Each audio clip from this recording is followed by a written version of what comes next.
This is the formula, and you're trying to find the value for E. I substituted in the value for Z that was given, 2.575829.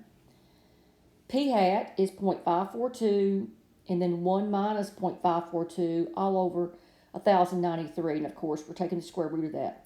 Now, it just depends. You're going to use your calculator for this, and calculators are different, so it depends on what kind of calculator you have.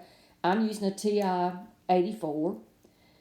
And what I'm going to do first is bring down the 2.575829. There's my square root, and I'm going to bring down the 542.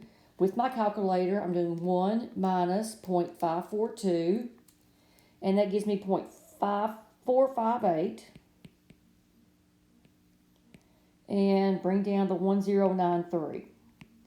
So with your calculator, you want to calculate this value underneath the radical. So that's 0.542 times 0.458.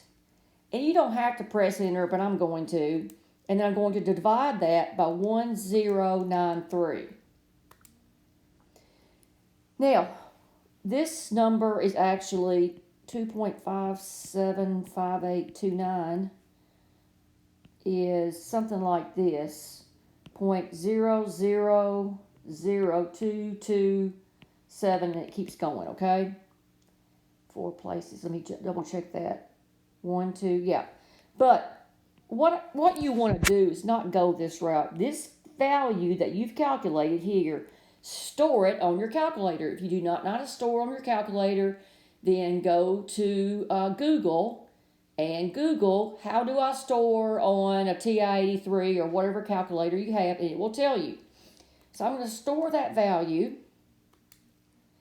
And then what I want to do, I want to take the square root of that number. So I'm going to do the square root of that number wherever I stored it. Press enter. And then I'm going to multiply it by the value on the outside. Times 2.575.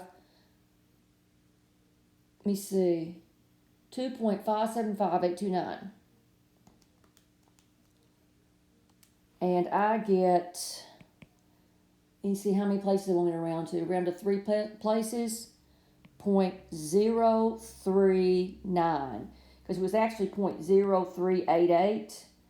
But you're going to round, since this number is more than 5, you're going to go up. So 0.039. If you need help, we can set up a Zoom if this doesn't help you.